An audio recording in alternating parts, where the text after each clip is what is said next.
Hello વિદ્યાર્થી મિત્રો, એજ્યુટેકનો ચેનલમાં આપનું સ્વાગત છે। આજે આપણે શીખીશું ધોરણ 7 વિષય સામાજિક વિજ્ઞાનની તારીખ 6/9/2024ના રોજ લેવાયેલી એકમ કસોટીની સંપૂર્ણ પ્રશ્ન બેંકનું સોલ્યુશન। એકમ કસોટીના પ્રશ્નોના તમામ પ્રશ્નોનું સોલ્યુશન છે।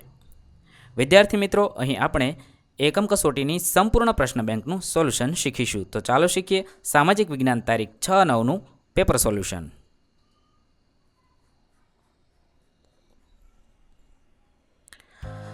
સૌપ્રથમ અહીંયા જોઈએ તો આ સામાજિક વિજ્ઞાનની પ્રશ્ન બેંકમાં પ્રકરણ 1, 2, 10 અને 15ના પ્રશ્નોનો સમાવેશ થયેલો છે। તારીખ 6/9/2024ના રોજ લેવાયેલી એકમ કસોટીના પ્રશ્નો જોઈએ। પ્રશ્ન નંબર 1, નીચેના પ્રશ્નો માટે આપેલા વિકલ્પોમાંથી સાચા વિકલ્પ શોધીને ઉત્તર લખો। સવાલ નંબર 1, ભૂકવચ સ્તર માટે કયો વિકલ્પ સાચો છે? સાચો જવાબ થશે ડી, ઉપરના તમામ। સવાલ નંબર 2, પૃથ્વી સપાટીનું ઉપલું સ્તર મુખ્યત્વે કયા ખનિજ તત્વોનું બનેલું છે? સાચો જવાબ થશે બી, સિલિકા અને એલ્યુમિના। સવાલ નંબર 3, નીચેના વિધાનો પૈકી કયું વિધાન મેન્ટલ સ્તરની સાચી ઓળખ આપે છે? સાચો જવાબ થશે ડી, એ અને બી બંને સાચા છે। સવાલ નંબર 4, આંતરિક ભૂગર્ભ શાનું બનેલું છે? સાચો જવાબ થશે એ, આંતરિક ભૂગર્ભ નિકલ અને ફેરસનું બનેલું છે। સવાલ નંબર 5, અગ્નિકૃત ખડક માટે કયો વિકલ્પ સાચો છે? જવાબ થશે બી, ગરમ મેઘમાં ઠંડો થઈ નક્કર થાય તેને અગ્નિકૃત ખડક કહે છે। સવાલ નંબર 6, કયા ખડકની રચના લાવાથી થાય છે? જવાબ થશે સી, અગ્નિકૃત ખડક। સવાલ નંબર 7, કયા ખડકોમાં વનસ્પતિ, પ્રાણી અને સૂક્ષ્મ જીવાણુઓ જોવા મળે છે? જવાબ થશે સી, જળકૃત ખડક। સવાલ નંબર 8, રૂપાંતરિત ખડકોના ઉદાહરણ જણાવો। સાચો જવાબ થશે ડી, ઉપરના તમામ। સવાલ નંબર 9, ખનિજ માટે નીચેના પૈકી કયું વિધાન યોગ્ય છે? સાચો જવાબ થશે ડી, એ અને સી બંને સાચા છે। સવાલ નંબર 10, નક્કર ખડકો આપણને કઈ રીતે ઉપયોગી છે? સાચો જવાબ થશે ડી, ઉપરના તમામ। સવાલ નંબર 11, ઘંટીમાં અનાજ, દાણા કે મસાલાને પીસવા માટે વપરાતા પથ્થર કયા ખડકમાંથી બનેલા હોય છે? સાચો જવાબ થશે સી, અગ્નિકૃત ખડકમાંથી બનેલા હોય છે। સવાલ નંબર 12, આંતરિક બળ ક્યારેક આકસ્મિક રીતે ગતિ પેદા કરે છે ત્યારે તે શું થાય છે? જવાબ થશે બી, ભૂકંપ અને જ્વાળામુખીની ઘટના બને છે। સવાલ નંબર 13, પરંપરાગત રીતે ભૂકંપની સંભાવનાનું અનુમાન કેવી રીતે થાય છે? જવાબ થશે ઉપરના ત્રણેય વિધાન સાચા છે। સવાલ નંબર 14, કયા ઘટકોને કારણે ઘસારણની પ્રક્રિયા થાય છે? જવાબ થશે સી, જળ, પવન અને હિમ। સવાલ નંબર 15, જળપ્રપાત કે જળધોધ કોને કહે છે? સાચો જવાબ થશે બી, નદી ખડક પરથી ઢોળાવવાળી ખીણ કે નીચાણવાળી ભૂમિ પડે તેને જળધોધ કહે છે। પ્રશ્ન નંબર 2, નીચેના પ્રશ્નોના 1-2 વાક્યમાં જવાબ આપો। સવાલ નંબર 1, ભદ્રાવતી કયા સ્થળનું પૌરાણિક નામ છે? જવાબ થશે કચ્છનું પૌરાણિક નામ છે। સવાલ નંબર 2, રાણીની વાવ ક્યાં આવેલી છે? રાણીની વાવ પાટણમાં આવેલી છે। સવાલ નંબર 3, પરમાર વંશનો સૌથી શ્રેષ્ઠ રાજા કોણ હતો? જવાબ થશે સૌથી શ્રેષ્ઠ રાજા ભોજ હતો। વનરાજ ચાવડાના મિત્રનું નામ શું હતું? વનરાજ ચાવડાના મિત્રનું નામ અણહિલ ભરવાડ હતું। સવાલ નંબર 5, વનરાજ ચાવડાએ કયા નગરની સ્થાપના કરી હતી? જવાબ થશે વનરાજ ચાવડાએ સરસ્વતી નદીના કિનારે અણહિલવાડ પાટણ નગરની સ્થાપના કરી હતી। સવાલ નંબર 6, 8મી સદીના મધ્યભાગમાં બંગાળમાં કયા વંશનું શાસન હતું? 8મી સદીના મધ્યભાગમાં બંગાળમાં પાલ વંશનું શાસન હતું। સવાલ નંબર 7, પાલ વંશનો સ્થાપક કયો રાજવી હતો? પાલ વંશનો સ્થાપક ગોપાલ નામનો રાજવી હતો। સવાલ નંબર 8, ચેર રાજ્યનું બીજું નામ શું હતું? ચેર રાજ્યનું બીજું નામ કેરળ અથવા મલયાલમ હતું। 9, રાજપૂત યુગમાં રાજાનું પદ કેવા પ્રકારનું હતું? રાજપૂત યુગમાં રાજાનું પદ વંશ પરંપરાગત પ્રકારનું હતું। સવાલ નંબર 10, કલિકાલ સર્વજ્ઞ તરીકે કોણ ઓળખાય છે? કલિકાલ સર્વજ્ઞ તરીકે હેમચંદ્રાચાર્ય ઓળખાય છે। 11, રાણીની વાવ કોણે બંધાવી હતી?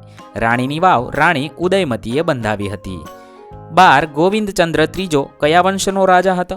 ગોવિંદચંદ્ર ત્રીજો રાષ્ટ્રકૂટ વંશનો રાજા હતો। સવાલ નંબર 13, ધોળકામાં કયું તળાવ આવેલું છે?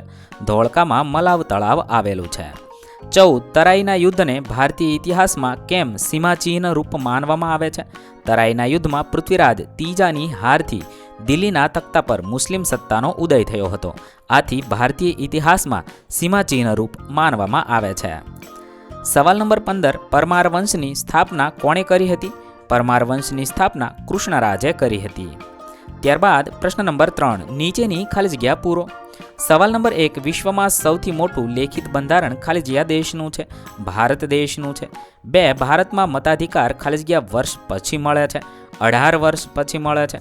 3, લોકોનું લોકો વડે લોકો માટે ચાલતું શાસન એટલે લોકશાહી થશે. 4, ખાલી જગ્યા તટસ્થ રીતે ચૂંટણી કરાવે છે? ચૂંટણી પંચ. 5, ભારત એ ખાલી જગ્યા શાસન વ્યવસ્થા ધરાવતો દેશ છે? તો લોકશાહી. 6, ખાલી જગ્યા વર્ષ કરતાં નાની ઉંમરના બાળકને મજૂરીએ રાખવું એ કાયદાનો ભંગ થયો કહેવાય? 14 વર્ષ કરતાં નાના બાળકને રાખી શકાય નહીં. સવાલ નંબર 7, આપણા સ્વમાનને જાળવી રાખવા માટે ખાલી જગ્યાનો અધિકાર છે? તો સમાનતાનો. 8, લોકશાહીમાં લોકો પોતાનો ખાલી જગ્યા આપે છે, મત આપે છે? 9, દેશનું સંચાલન કરવા માટેની માર્ગદર્શિકાને ખાલી જગ્યા કહેવાય છે? તો બંધારણ કહેવાય છે. 10, વિશ્વમાં સૌથી મોટી લોકશાહી ખાલી જગ્યા દેશ ધરાવે છે? તો ભારત દેશ ધરાવે છે.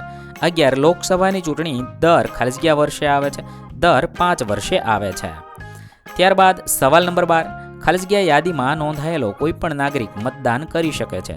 તો મતદાર યાદીમાં. 13, ચૂંટણી પંચ ચૂંટણી દરમિયાન ખાલી જગ્યા માટે વિશેષ મતદાન મથકો ઊભા કરે છે મહિલાઓ માટે. 14, લોકશાહીમાં ખાલી જગ્યા વ્યક્તિઓનું શોષણ ન થાય તે માટે તેમને તાલીમ આપીને પગભર કરવા માટે સરકાર દ્વારા અનેક યોજનાઓ અમલમાં મૂકેલ છે? તો દિવ્યાંગ વ્યક્તિઓનું શોષણ ન થાય એટલા માટે. સવાલ નંબર 15, 14 વર્ષની નાની ઉંમરના બાળકોને મજૂરી કરાવવી ખાલી જગ્યાનો ભંગ થયો કહેવાય?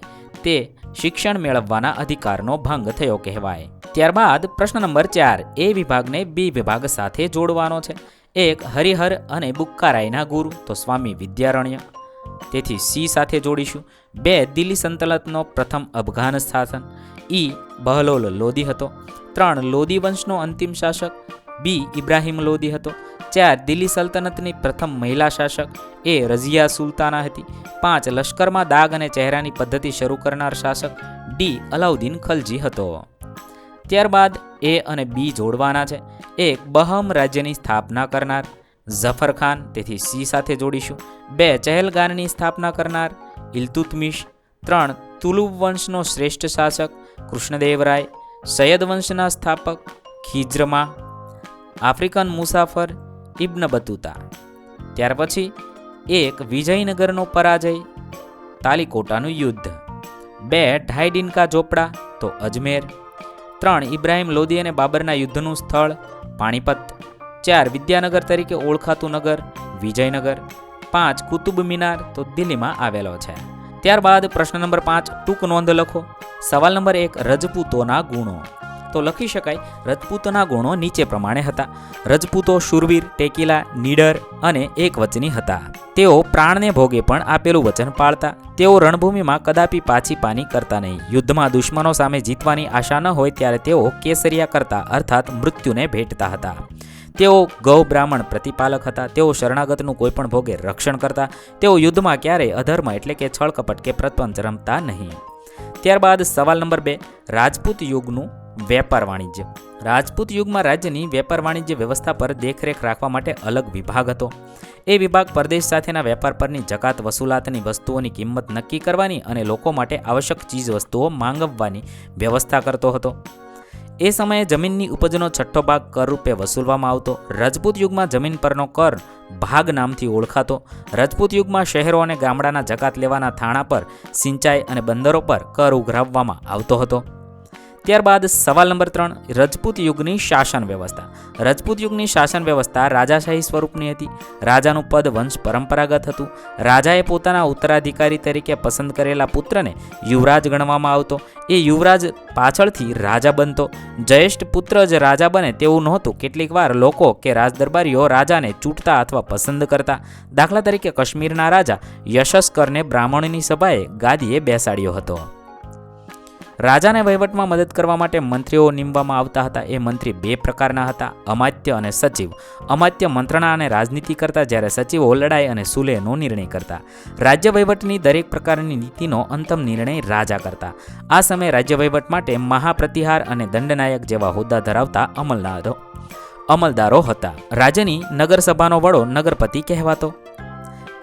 રાજપૂત યુગમાં ગ્રામ્ય વિસ્તારોમાં ગ્રામ પંચાયતો અને ગ્રામ સભાઓ દ્વારા વહીવટ કરવામાં આવતો. ગ્રામ પંચાયતનો વડો મુખી કે સરપંચ કહેવાતો. કેટલીક બાબતોમાં ગ્રામસભા ન્યાય આપતી, પરંતુ રાજપૂત યુગના રાજ્ય વહીવટમાં રાજા ન્યાયતંત્રનો સર્વોચ્ચ વડો હતો. અહીં આપણું સામાજિક વિજ્ઞાનની એકમ કસોટીનું પેપર પૂર્ણ થાય છે. વિદ્યાર્થી મિત્રો, અગાઉ લેવાયેલી તમામ એકમ કસોટીના વિડીયોઝ આપણી ચેનલ પર ઉપલબ્ધ છે, જે તમે એકમ કસોટી નામના પ્લેલિસ્ટમાંથી મેળવી શકો છો. પ્લેલિસ્ટની લિંક વિડીયોના ડિસ્ક્રિપ્શનમાં પણ આપેલી છે. તો નવા વિડીયો સાથે ફરીવાર મળીશું. થેન્ક યુ દોસ્તો. એજ્યુકટેકનો ચેનલ તરફથી વિડીયો નિહાળવા બદલ આપનો આભાર. આવા બીજા વિડીયોઝ નિહાળવા માટે અમારી યુટ્યુબ ચેનલ એજ્યુકટેકનો અત્યારે જ સબસ્ક્રાઇબ કરો. આભાર દોસ્તો.